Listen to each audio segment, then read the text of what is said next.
Hello, and welcome to Reads. That's short for really exciting and delightful stories. And I'm your host, Nahjee Grant, and I'm a children's author. On this show, we explore children's stories and authors like you. So, as a matter of fact, you can appear on this show with me and read your story. You can write and illustrate a story no longer than 32 pages and send it in to 75 East Lancaster Avenue, Ardmore, PA 19003. Or you can email us at lmtv@lowellmarion.org. You can be on TV with me and read your story to everyone. Doesn't that sound exciting? Well, speaking of stories, I have a special guest with me today. Allison Tan from Penn Valley Elementary School is here to read her story, The Well of Wishes. Welcome, Allison. So before we have you read your winning story, Allison, do you mind just telling us how you came up with the story for the idea for The Well of Wishes? Well, I go to a class called Challenge, and they gave us a prompt to just make a fantasy story, and I came up with the idea of The Well of Wishes from time travel, and I was reading The Land of Stories, so I got some of my inspiration from there. Okay, very interesting. Well, we enjoyed reading your story when you submitted it, and I thoroughly believe that the audience will enjoy hearing the story once you start reading. So without further ado, you can start reading your story. The Well of Wishes. Imagine this. There are 4 children, all of them were at the age of 10. Oliver, Ben, Jessica, and Natalie, all of whom were in different places but were given a bright green envelope at the same time. Inside was quite the disturbing letter. The letter read, "You are invited to come to the town square at approximately 6 p.m. tonight. This letter has been sent to 3 other people who you will meet if you decide to come. There will be a task at hand that involves grave danger, but if you succeed, you shall be rewarded with a grand prize." When both Ben and Jessica read the note, they were eager to take on the dangerous task and set right off to the town square. However, Oliver and Natalie weren't so sure, but after taking a serious look, they remembered the grand reward and urged themselves to go. At approximately 6 p.m., all of the invited guests came to the town square, where many people were having late-night parties. Each person didn't know where to go at first, but each spotted a bright red brick and ran to the 4 different bricks, each of which was in a different corner of the square. When Oliver, Ben, Jessica, and Natalie got to the square, they found a red envelope engraved deeply into the bright brick, and under the envelope said, "Place here" in bold capital letters. Natalie, Ben, and Jessica instantly placed their envelopes on the brick, but Oliver hesitated and thought about his family. Oliver's family was having a tough time and needed Oliver to get a good education to support them by getting a well-paying job later in life. If the price was as grand as stated, his family would not have problems and be financially in debt. However, there was grave danger along the way, and if he got hurt, they wouldn't have enough money to send him to the hospital. Oliver finally decided the instant he heard how dangerous the task, he would decide if he would take it on. So Oliver placed his envelope on the bright brick. Each of the 4 children heard a whoosh once they put the envelope on the bright brick, and instantly the town square vanished and turned into an elegant room. The room had a gigantic red sofa with 4 cups of fruit punch at the dark wood table in front of the sofa. The deep auburn desk was what all eyes fell on as they were transported to the room. Behind the desk was a lady with red golden hair flowing to her waist. She wore a fiery outfit, but her eyes were sparkling blue and were astounding considering all the red things around her. "Hello, my name is Elizabeth Ray," announced the lady behind the desk. "You are probably wondering why I've summoned you all here tonight." When Miss Ray said this, Oliver, Ben, Jessica, and Natalie instantly turned to look at one another. "As you know, there's a task at hand, if you don't mind me saying so, it rhymes with fine gravel," Miss Ray stated. "Anyone have a guess of what it is?" There was a long pause. Then Natalie said in a soft voice, "Time travel? Ding, ding, ding. Time travel, going back in time and remembering the past. You're essentially going to a medieval time period." "What do you mean?" questioned Oliver in a shaky voice. "Well, you're going to go back in time. I thought it was pretty straightforward, responded Miss Ray. Where are we going? Asked Ben. You four will be arriving in the Well of Wishes. No, but where are we going? I'm tired, so my partner will explain, answered Miss Ray as she yawned. The moment Miss Ray said this, the door that the kids didn't notice before burst open, and a man with dark brown hair, pointy beard, and pitch-black eyes stepped into the door. He was wearing a suit as black as ashes and his eyes as black as night. As a whole, all the children read from his appearance danger. Hello, I'm Count Oren, the man said in a spine-chilling tone. As my friend here told you, I will explain the process you will go through. Count Oren paused. So as you all know, you are going to the Well of Wishes, but what you don't know is how you're going in and out and stay in, whispered Count Orwin under his breath. Wait, did you stay in? Natalie asked. No, never mind that, Count Orwin said. So as we get back on track, you're getting in the Well of Wishes by the power of magic. As he said this, Oliver felt his heart pounding in his chest. Can I step out? Of course, Count Orwin said, and immediately rushed Oliver to the door. He came into the room and threw and whispered softly, Don't tell anyone, you'll regret it. Now goodbye, Oscar, and pushed Oliver out of the room. My name is Oliver, Oliver yelled, but a gigantic thud followed when Count Orwin slammed the door behind him. Anyone want to join Oliver? Count Orwin said with an icy glance, eyeing each kid nastily. Okay, so now let's get going here. Count Orwin ran to Miss Ray's desk, where Miss Ray was snoozing away. When Count Orwin saw her, he gave her a tiny grunt and pushed a carved design on the deep auburn desk and instantly disappeared. That dude is creepy, Ben instantly said when Count Orwin was gone. I know, right? He's like that exact opposite. Cold, icy raven count thingy and Miss Happy Sunshine Girl, Jessica exclaimed. Natalie stayed silent. A minute later, Count Orwin hopped in the room with 3 slender wooden cases. I, the great Count Orwin, am back to get your supplies. Count Orwin followed his grand entrance with a toothy grin. Before you all topple me over with ridiculous questions, these boxes contain magic, which you can say sticks that take you back from time traveling. Probably what you call magic wands. These can be used only once and only once. So when you want to leave, activate the wand and go home. And the next thing you're going to interrupt me for is what we are doing in the Well of Wishes.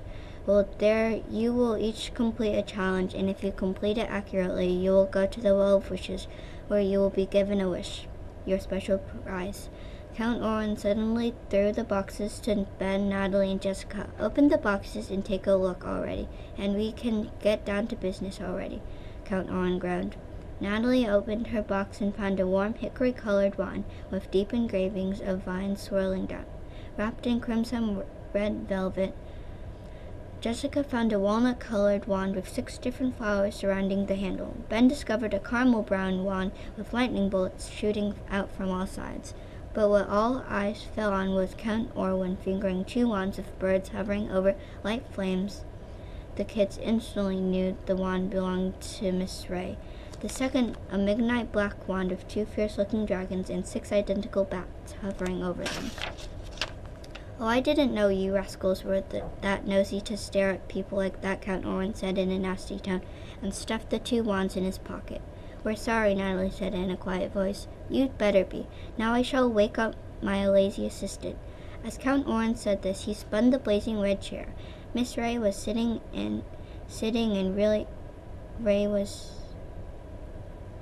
Miss Ray woke up from her snooze. Oh, is it time to start this marvelous operation? Asked Miss Ray dreamily. Yes, it is time, Count Orwin said, followed by an evil smile. Okay, I've been waiting for this a very long time. Now, children, please step near my desk. Miss Ray tapped 3 times. Suddenly, a glass button appeared out of thin air. All their children stepped forward with eager eyes. Before I send all of you back in time, do you children have any questions at this very last minute? Miss Ray questioned. I do have one. What if we don't complete the challenge accurately? What will happen? Natalie asked, in a shy voice. Oh, Orwin didn't tell you what would happen? Well, you will have to use the wands to fight a monstrous creature. When Miss Ray said the last sentence, Ben, Natalie, and Jessica saw a small crystal clear tear fall down her cheek, but Miss Ray immediately wiped the tear away with her sleeve. Oh, and one more thing. You can only use the magic once, so if you use magic to fight the creature, you will have to go home with someone else's wand. Okay, no more questions? The children nodded. Goodbye, children, said Miss Ray. Goodbye, Count Orrin said with a hint of sarcasm. As Count Orrin said his goodbye, Miss Ray tapped the glass button and all three children found themselves staring at the endless tunnel of light while floating through the air. After a minute, Ben, Jessica, and Natalie fell with a thud on a field of soft grass. Oh, well, I hate to interrupt you, but we have to take a break. And when we come back, we'll hear more of this exciting story. Don't go away.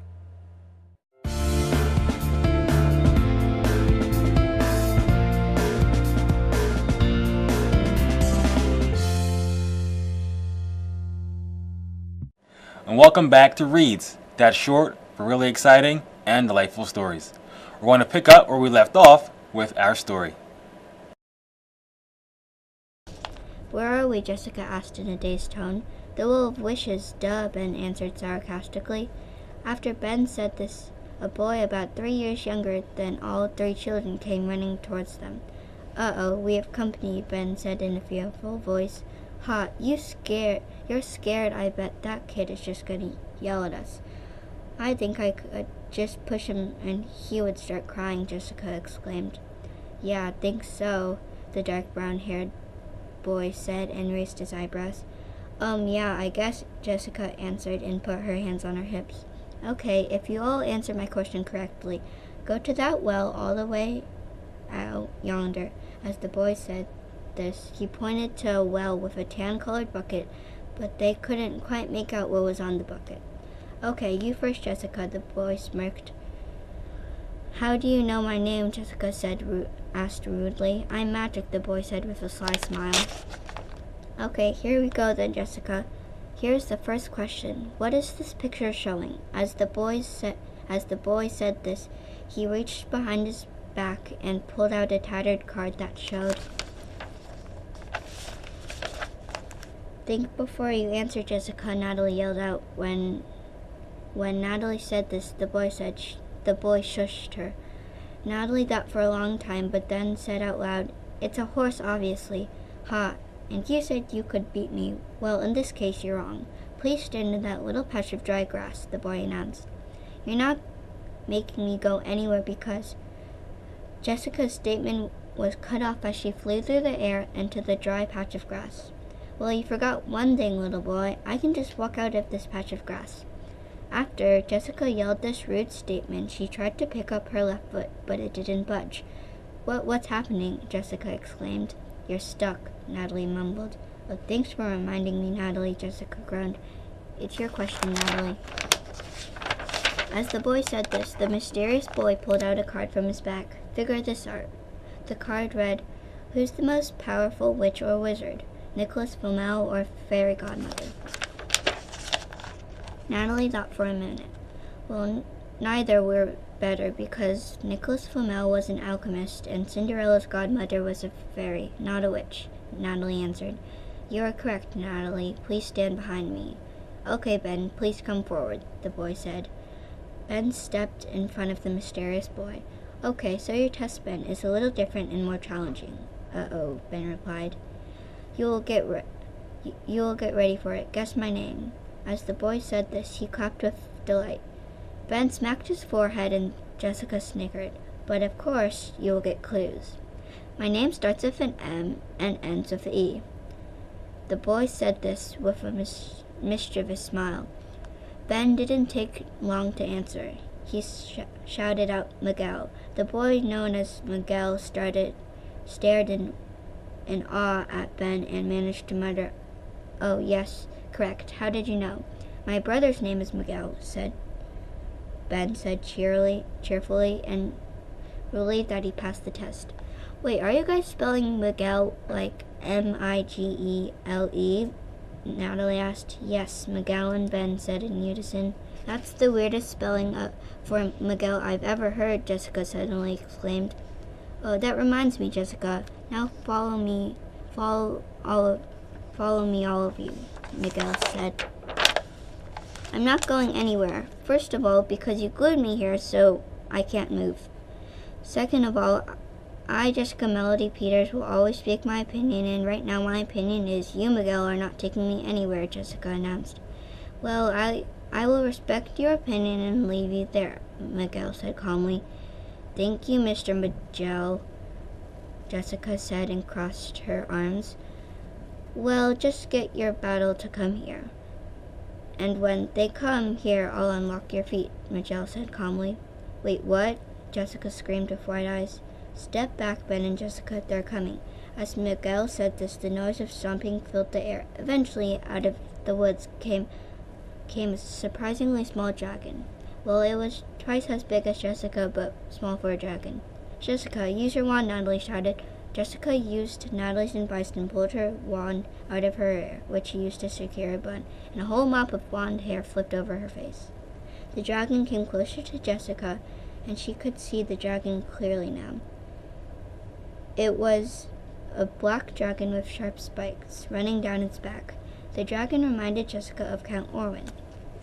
Jessica, stop daydreaming. You're going to get killed, a voice said. Jessica looked up and saw the dragon eyeing her with its pitch black eyes. Just kill it, Jessica. Remember, you can only use your wand once, Natalie called out. But how do I do that? Jessica screamed. The dragon was extremely close.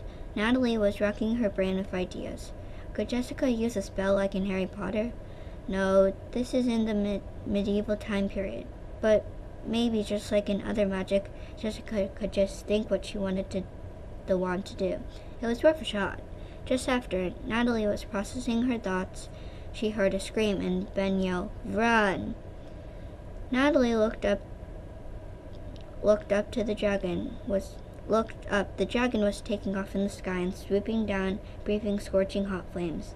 Jessica was scurrying down like a mouse, looking around for food. Natalie saw this and instantly yelled, "Just think to kill the dragon and point your wand at the dragon." Jessica didn't even think twice and did what Natalie instructed her to do. When Jessica pointed the wand at the dragon, a blast of red light shot out of the end of her walnut-colored wand and hit the dragon in the stomach, and the dragon fell with a thud on the grassy ground. "Woohoo! I killed that thing!" Jessica shouted and jumped up and down. Well, technically you defeated the purpose of this task because Natalie and Ben gave you advice, but I have another creative thing you can fight, so Miguel said in a negative tone. Yippee! Jessica yelled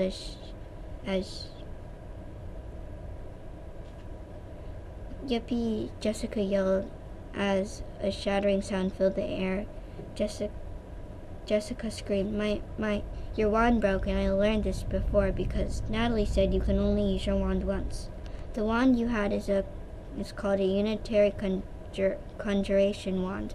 It can only be used for one spell and then shatters after being used, Miguel stated in a matter-of-factly tone. Oh, Jessica said in a disappointedly and stared into space. Well, some good news is that you all get to go to the Well of Wishes and make a wish, Miguel said. Before Natalie, Jessica, and Ben could say anything, Miguel said, "Follow me," and ran starboard. The kids followed. It didn't take them long to arrive at the well. It was like any other well, but the bucket and the rope were different from other wells. The bucket was gigantic, about the size of a seat of a chair. The bucket was made of limestone. Engraved into it were people such as Nicholas Flamel, Cinderella's fairy godmother, and many other sorcerers, fairies, and other magical people. Hey, is that Miss Ray and Count Orrin? Ben asked and pointed to a spot on the bucket where a woman with long hair and a man with staring eyes. Oh, you mean Elizabeth Ray and Count Orrin Bleak? Oh yeah, they moved to another world, which I'm unsure of. My mother says Mr. Bleak was a troublemaker. His dad was a horrible person, joined the evil, but Miss Elizabeth was wonderful. She gave me bakery treats and played with me. I hope she's okay, Miguel said. Well, Miss Ray and Count Oren were the people who brought us here. You know you're in the past, right? No, I'm not, Miguel said sternly. Yes, you are. Am not. R2, am not.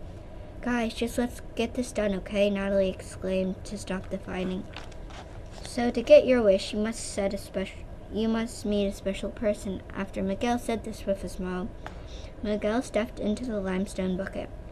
After Miguel balanced inside the bucket, he said with a mischievous smile, I'll be back, and tugged on the heavy cables and lowered himself into the dark well.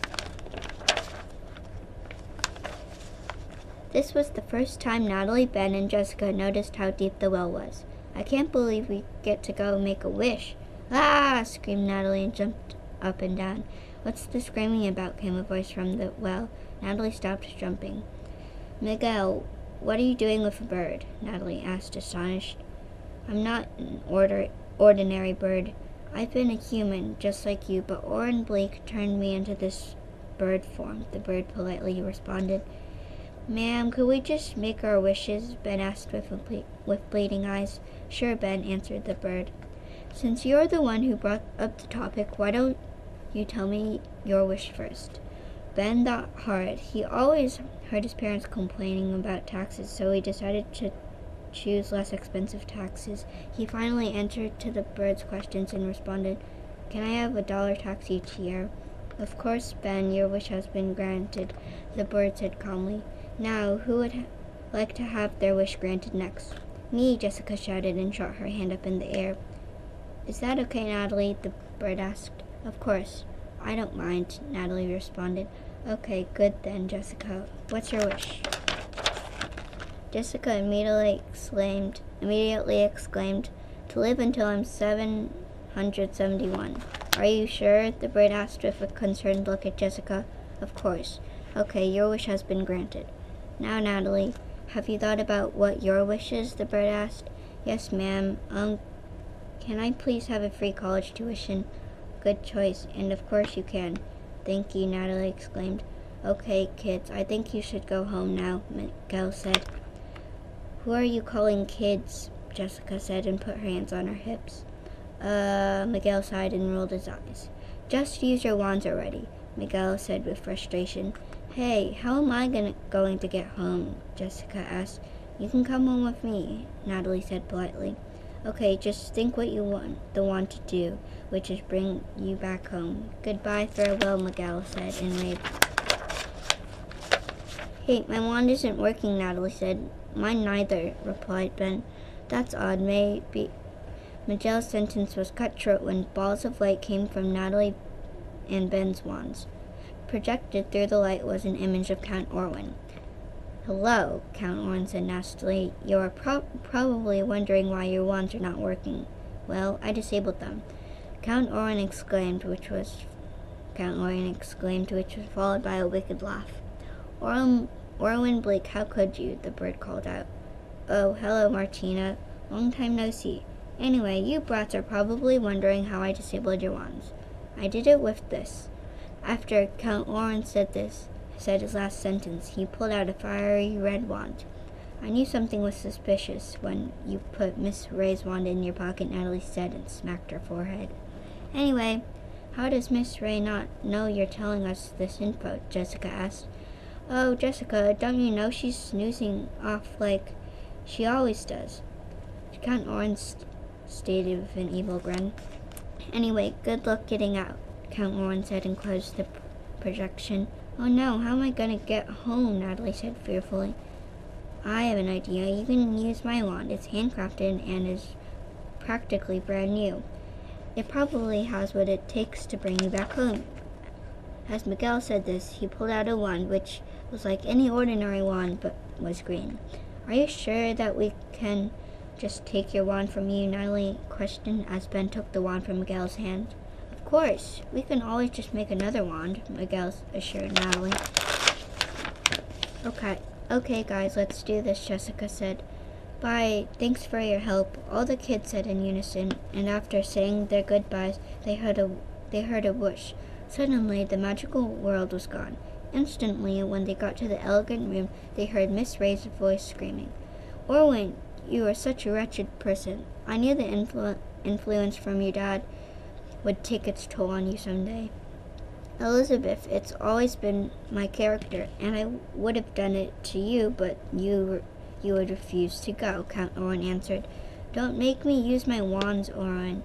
Oh gosh, children, grab Count Orwin, Elizabeth surprisingly said. The children didn't hesitate to go into action. They chased Count Orwin all around the exquisite room, spilling some juice on their pants along the way, but finally cornered Count Orwin Bleak into a corner of the room. Surround him, Ben yelled and pointed to Count Orwin. What should we do? Natalie asked. What can you do is the question, Count Orwin answered. Net him, Miss Ray said out of nowhere and pointed a wand at Count Orwin, and nets flew out of the wand, wrapping around Count Orwin. Now let's get him sent into a book before he causes any more harm. Miss Ray quickly opened a drawer in her desk and pulled out a book. The title was The Game of Misery. Jessica flipped open The Game of Misery, and Miss Ray picked up Count Orwin and hovered him above the book. Wait, remove his wand from his pocket, Natalie exclaimed, and pulled out the dark wand from Count Orwin's shirt pocket. Good catch, Natalie, Miss Ray said. Let's get this over with. Miss Ray dropped Orwin Bleak into the Game of Misery. As you would probably suspect, Miss Ray was overjoyed because she saw Natalie, Ben, and Jessica alive. And when all the children got home, they got scolded by their parents. The good outcome was that Ben's parents were surprised to floating paying $1 on April 15th.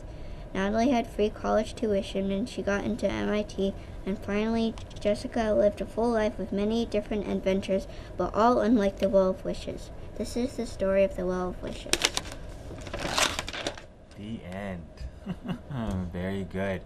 So we enjoyed reading your story when you submitted for the contest, and I'm sure that the audience enjoyed hearing your wonderful story. Sky's the limit for anything that you want to do in the future, and you're more than welcome to submit another story for a future contest that we have for the show as well. All right, well, thank you. It was great to speak with you, Allison. So thank you for reading your story. How would you like to read your story with me right here on TV? So you can write and illustrate a story no longer than 32 pages, and you can send it to LMTV at 75 East Lancaster Avenue, Ardmore, PA. Or you can email us at lmtv@lowermerion.org. All right. You can be on TV with me and read your story to everyone. Doesn't that sound exciting? Until next time, keep writing and reading really exciting and delightful stories.